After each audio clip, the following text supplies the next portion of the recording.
Hello everyone, welcome to the Orange Thumbstick Podcast. This is episode 19. We've got a few things to go through this week. First of all, thanks to all of our listeners. If you're currently subscribing, thank you. If you're a new listener, please subscribe, whether that's on iTunes, YouTube, Android. We really do appreciate it. As always, I am joined by the regular crew. Russ, how are you, mate? I'm not too bad, mate. A little bit worse for wear today, but I'm all good. Yourself? Yes, I'm okay. You had a few shandies last night, didn't you? Yeah, made Bobby jealous. Yes, Bobby is also with us. How are you, Mr. Fails? I'm not bad, mate, not bad. Not speaking to Russ, but I'm not bad. Is that because you had a few drinks without you? Aye, basically. Oh. He does genuinely sound really down about it, doesn't he, Ross? It does, He yeah. just sounds really sort of, down and miserable and just, oh. I'll give you a cuddle, Don't mate. worry, Next time, I'm gonna next time go we and meet cry. up, I'll have a little cuddle with you. You'll be all right.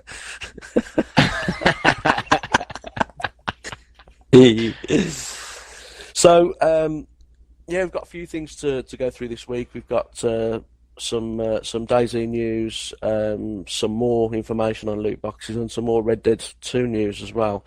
But first of all, what have you been playing, guys? Russ, what have you been playing last week? Mainly Monster Energy Supercross. I'm putting a review together for that for this week. So fingers crossed it should be out by the time this podcast is out. Excellent. Bobby, what about yourself, mate? I signed up for Game Pass eventually, and I checked out Alex the Kid, which I didn't even know was on there. I didn't even know it was out on the 360. Obviously, it was backwards compatible. And I've been playing some Mad Max yesterday and this morning before we recorded. And then I played last majority of the week I spent on Samsara, but we'll talk a little bit more about that later. Yeah, we will talk about that later because Okay. I was just about to say because you've done something, but obviously that's what we're going to be talking about later, I assume. So, I'm glad you're playing Mad Max. I'm glad you're giving that a try, to be honest, because that is such an underrated game. I've been banging on about you guys giving that a go, and I'm glad you've started it. It is really, really good. So try and stick with that if you can. It's a nice game. Yeah. Okay, so the first thing I wanted to talk about, following on from the success of PUBG and the amount of players that have sort of signed up, which I think it's hit 4 million now on Xbox, I believe. Mm-hmm. It was inevitable, really, that we were going to get other things come through. Now, I know this had been talked about before, but they've actually confirmed that DayZ is going to be coming to Xbox via the game preview program. It's scheduled for a 2018 release. There is no set date yet, but I mean, it's another game preview, and it's another game sort of using the Armour. Is it the Armour 2 engine? Yeah. Same as PUBG. It was an Armour yeah. mod, wasn't it, DayZ? Yeah. Yeah. So I think it's a good thing. I think it's a good thing for Xbox. There's no schedule release for PlayStation 4 as yet, from what I believe. It is only coming to Xbox for the time being, as is the same with PUBG. But what do you guys make of DayZ coming? Do you think it's a good move?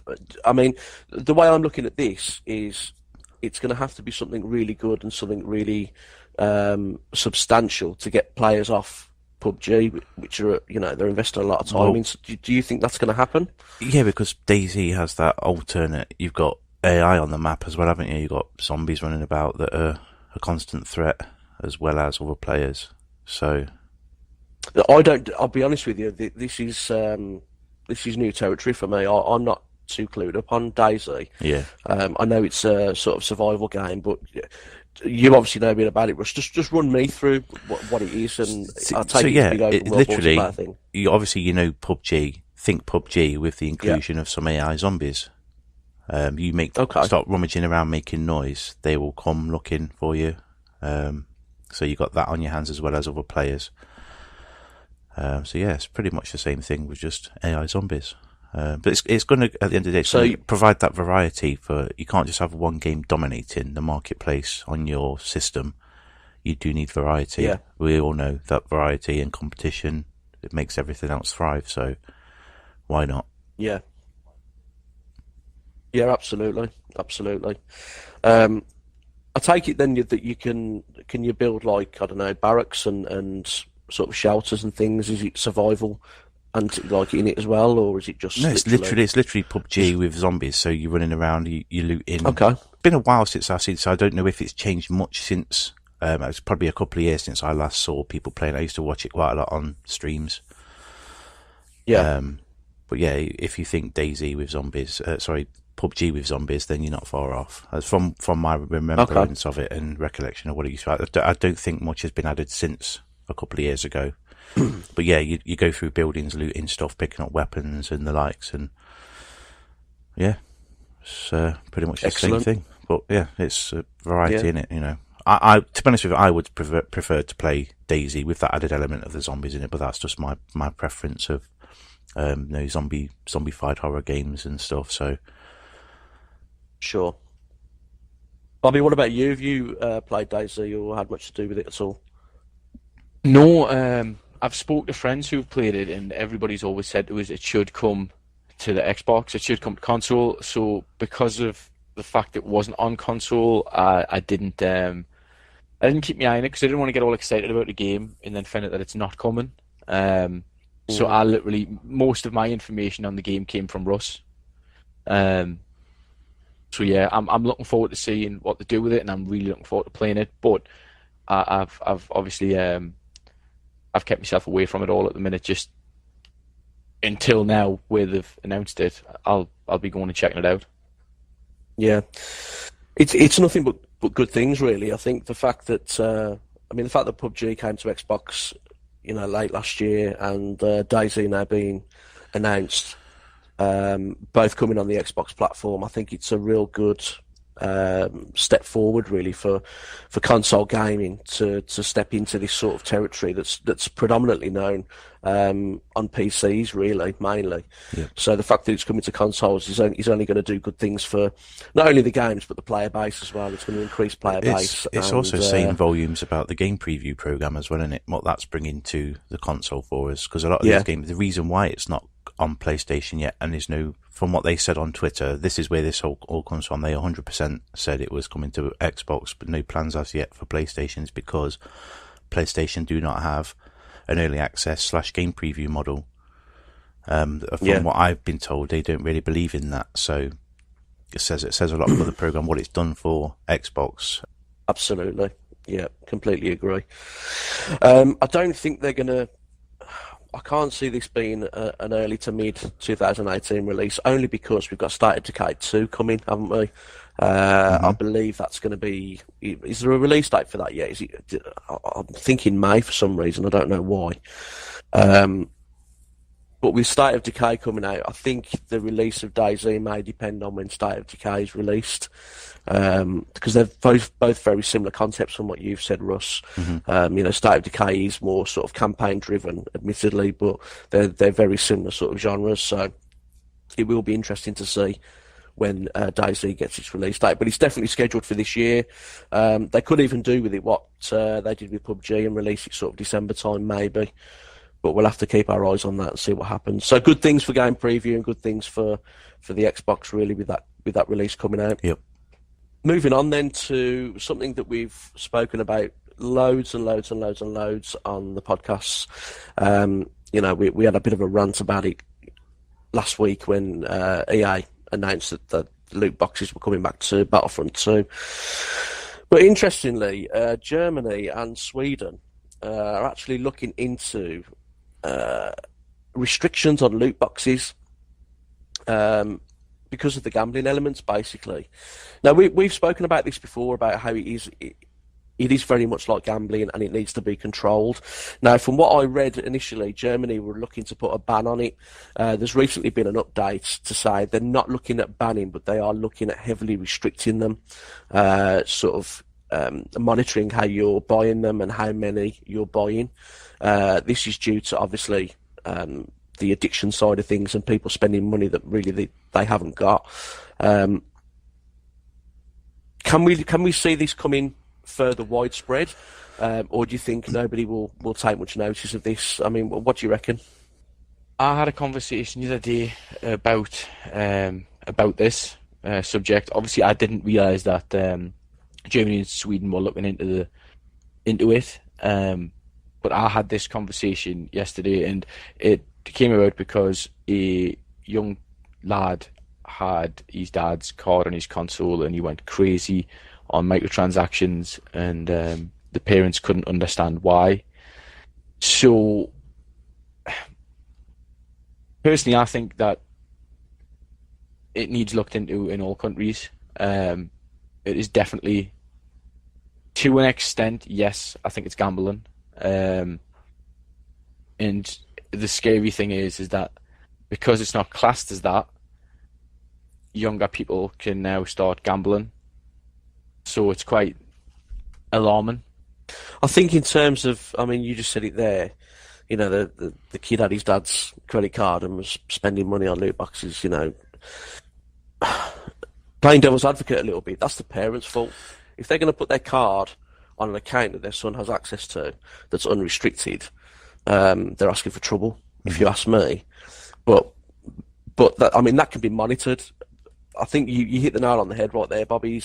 He's promoting gambling to a point within youngsters. You know, kids. Your average age of kids that are going to be playing games that are going to have loot boxes are anywhere between sort of 12 and 17. Yeah. Roughly, that's the average age, and you know there is a gambling element to it, and that needs to be controlled. If the parents are going to put the card unrestricted on an account that their kids are using and they're spending money on it, then they're asking for trouble. That's their own fault. But in terms of the loot box structure itself, that needs monitoring. And, you know, the fact that these two countries are looking into this, I'm hoping that the rest, you know, the UK and maybe the US will look into this and sort of take notice, because it needs to stop. And I think somebody reported... who was it now? I think it was Activision. I think last year they earned $4 million revenue in just microtransactions. I saw a report on Twitter. That's really scary. $4 million on microtransactions, loot boxes and things. That is a hell of a lot of money. You know, for you know, £1, you know, I don't know, $1.50 loot boxes and you know, there's a lot of money, yeah. £2 loot boxes. That's a lot of money in it. Yep. So,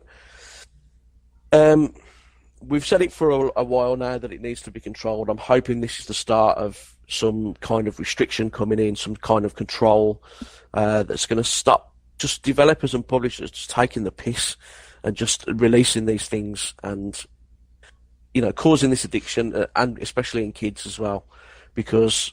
As you said, Bobby, the kid had access to his dad's credit card. You know, I've sort of played devil's advocate and said, well, that's the parents' fault, etc. It kind of is, yeah, that they need to restrict that credit card, but at the same time... The temptation shouldn't that card is on there. As well. The temptation shouldn't... That's what I was thinking. I mean, maybe you've got you're right in what you're saying. Parents need to be made aware, don't they, that games... Say if Peggy got involved, or the ESRB, to rate games, including that they've got...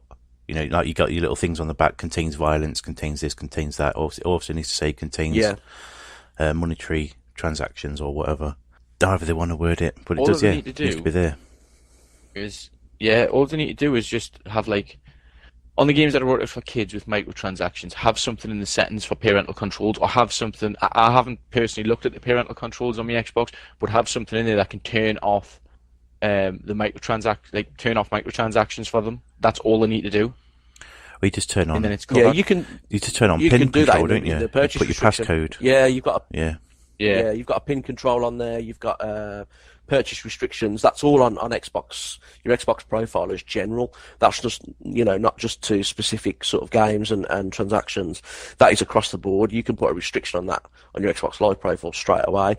That's why I say if parents are going to put their cards on this account and not look into the restrictions, you know, if their kid's going to spend money over and over again on it, then that's kind of their fault. But at the same time, as we've said, the temptation, like you said, Russ, shouldn't be there in the first place, really. Yeah, or if the temptation is that parents need to be made aware this game that your child is playing, they can spend as much money as they want on it. It's educating people as well, I think. I mean, there's still a lot of people out there that still need to be educated on games being rated 18. So it's one of those things, isn't it? Well, I've said in the past when I worked in retail for a games retailer, it was just, the amount of parents that were coming in and their 11, 12-year-old kids were asking for GTA, and their parents could clearly see, it was 18 on the box. I had somebody come back to me and have a right go at me, and ask me why I sold the game to them. I sold the game to the parent. The kid didn't buy it. We refused. If they looked too young, we'd ask for ID. If they didn't have the ID, we refused the sale. But when a parent comes up and puts that game there, we can't say to them, "Oh, are you buying that for your 12-year-old?" We can't do that. No.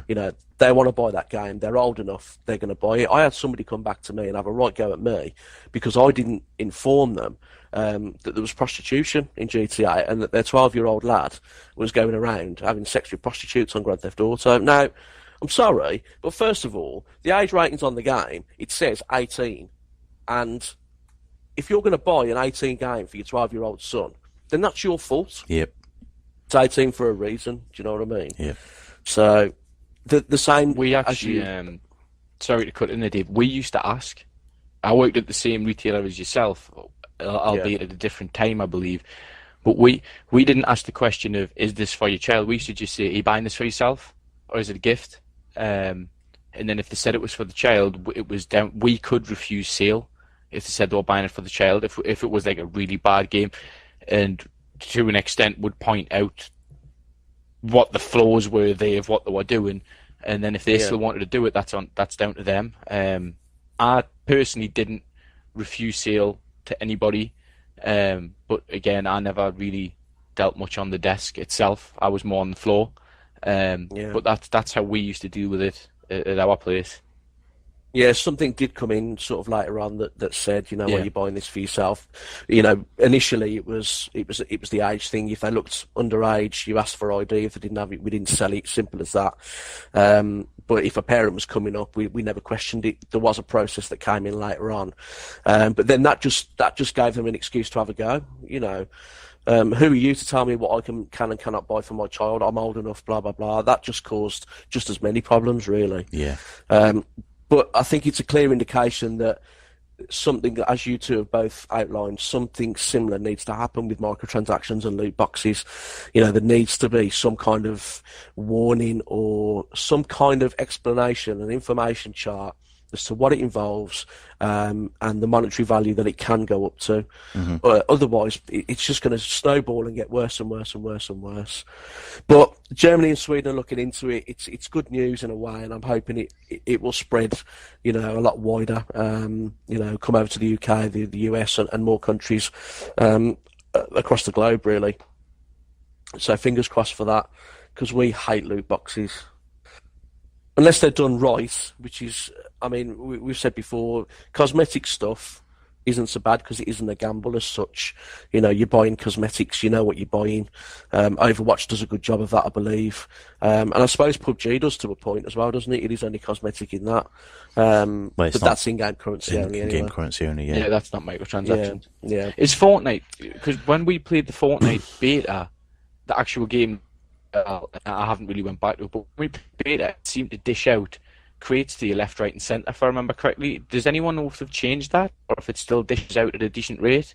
I'm not sure, mate. I'm not sure, but when we did play it early on, it was the crates that you got. I never really brought any, if any at all. I don't think I did I? You used to get dished them out quite often. The little pinata things to smash open, which were but you could buy them if you wanted to. And it contained weapons and stuff, didn't it? I never did, because I had enough. Of them coming through from leveling up and doing mission rewards and the challenges and stuff like that. So again, there's a showcase there of a game probably getting it right, the right balance of rewarding you with them for playing the game. But if you wanted to buy them, then you could. There's never really, for me, I'm quite dead against it. I will never really buy them at all. I think we've discussed this before. I got some Xbox rewards points and I used them to buy a microtransaction once in a game, but that was it. Anyway, I'm going off on a tangent here. I do apologise. No, you're right. when it's done right. But you hit the nail on the head right there, Russ, when you said, the balancing. The fact that Fortnite allowed you to play the game and gave you those crates and things at a reasonable rate for playing the game. Yeah. But give you the option to buy them as well. It's the games like Star Wars Battlefront where it's a real grind to get to a certain level that's going to take hours and hours and hours and hours and hours, when somebody who's probably got a little bit more money and doesn't care can just go in and buy them to get a head start as well. That Fortnite is a free-to-play game as well, so that says it all, doesn't it? Yeah. It's quite well balanced with its microtransactions, but it costs you nothing to even play the game in the first place. Yeah. So let's hope there's some balance coming to that. We mentioned PUBG earlier on with DayZ coming out and everything, and there have been a few leaks. I'm not completely sure whether these are solid leaks. I think they are. But game modes for Red Dead Redemption 2. Yes, Bobby, it's a Rockstar game. Leaks have come out for the game modes. And one of the modes is a Battle Royale mode. How good does that sound? I'm just going to let you guys talk. A Battle Royale mode in Red Dead Redemption 2. The scary thing is because of the popularity of games like Fortnite and PUBG, everyone seems to be jumping on the Battle Royale bandwagon. I think it would be interesting to see in Red Dead Redemption. I'm just hoping that they don't focus too much on a Battle Royale mode and focus more on the actual game that we're all looking forward to. But yeah, I'm not enjoying this fad of everybody doing Battle Royale, so... My point of view is, GTA in a sense it's already been in that genre of Battle Royale with its online especially. You go back to GTA 4, you had the whole map to yourselves, there was nothing really to do on it, so everybody just killed each other. You all went off to the airport in the same area, just shooting each other to bits.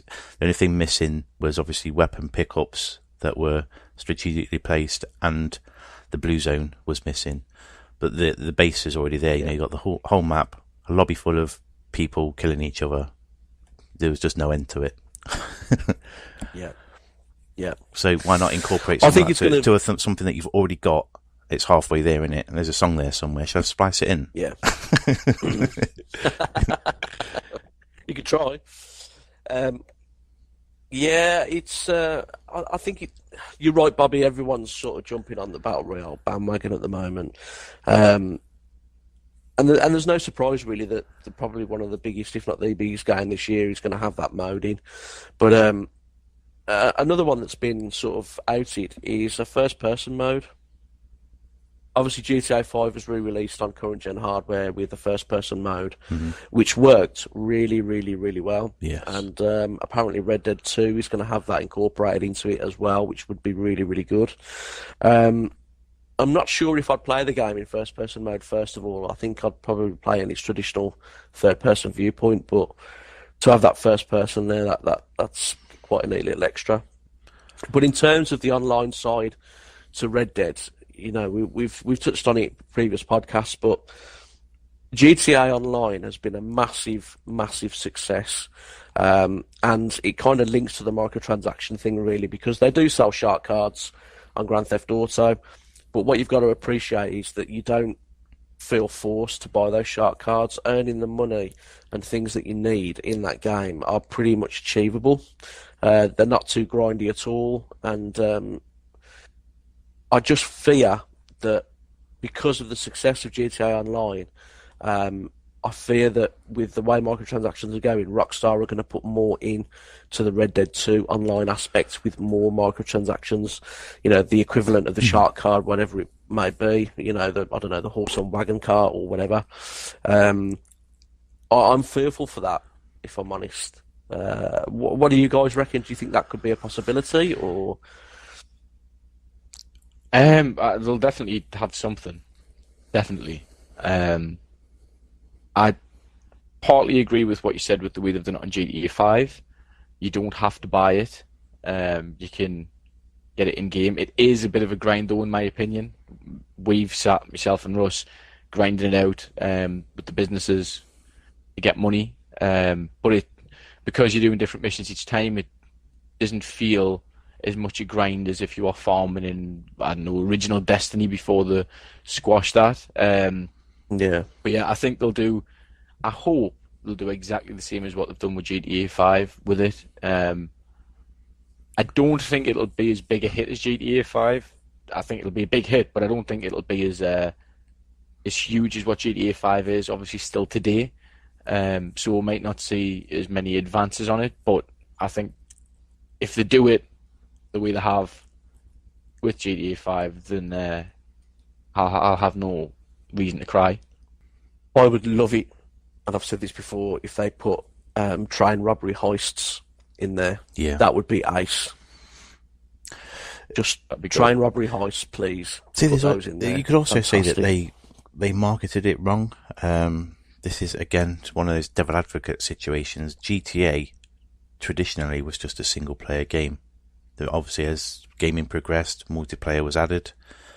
What if multiplayer was kept separate? When you brought the game, you brought your single-player experience. And the online portion, because GTA Online is GTA Online, it's classed as its own separate identity. It is, yeah. If it was, right, you want to play GTA Online, you could download it separately and it's free, you'd have a different mindset about it all. Do you reckon? I see what you mean. So if you weren't fussed about the single player, you could just go to the Microsoft Store, download Red Dead Redemption Online for free, and then play it as a free-to-play model, basically. Is that what you're saying? Yeah. Yeah, possibly.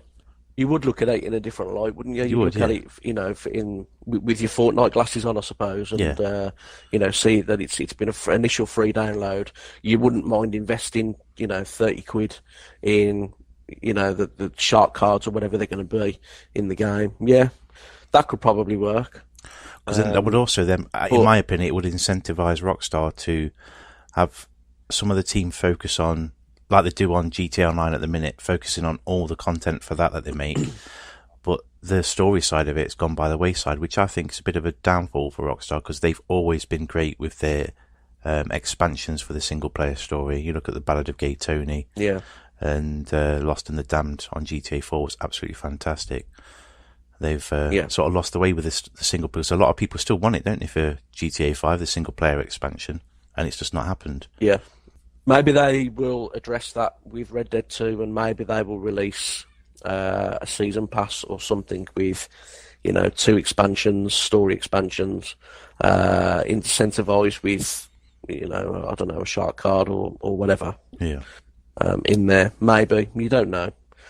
But, yeah, like you said, Bobby, everyone's jumping on the Battle Royale bandwagon, and it's going to be like this for the next 12-18 months, I think, until the next craze kicks off and it all starts being incorporated.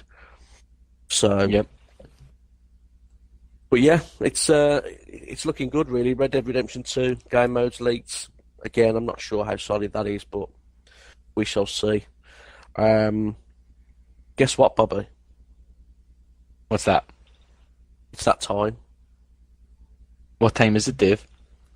It's time for Bobby Fails presents Something for the Weekend.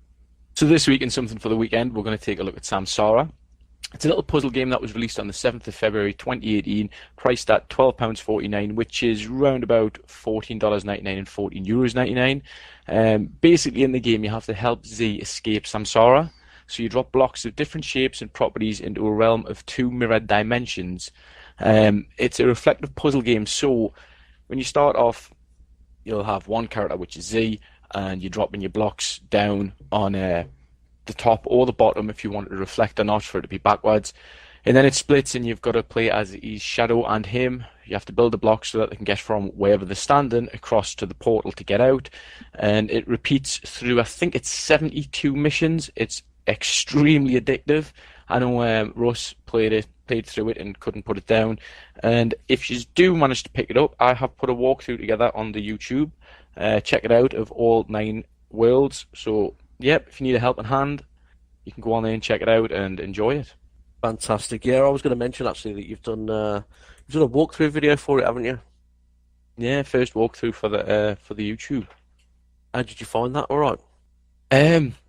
we spoke about walkthroughs, and I was a bit reluctant at first, and then this game landed. I started playing it, and I just decided, let's have a go at it. I do hope that in the future we can do more walkthroughs for more games. It was a lot easier than I thought. Obviously, I'd done my initial playthrough, then just went for it again, and yeah, it was good. Editing time was different, because obviously I didn't remember how to complete every single one. So I load into a game and I think, right, I'll be done this in a couple of minutes, and then 20 minutes later I'm still recording that level. But really, really, really enjoyed it. Fantastic. And the walkthroughs are on YouTube, aren't they? So separate playlist for it. Yeah, go and check that out. Sounds like a great game as well. Fantastic. Russ, do you want to plug the website and video channels? Yeah, don't forget to head over to xboxgamerreviews.com to check out the latest news and reviews that we have over there. We have giveaways too. You can follow us on Twitter at Xbox_GR. Facebook is facebook.com/xboxgamerreviews. And of course, all our videos over on YouTube. That's youtube.com/xboxgamerreviews.com. Fantastic. Wonderful stuff. That pretty much wraps up this week. Thanks everybody as always for listening, and we will catch you next week. See you later. Ta-da. Ta-da.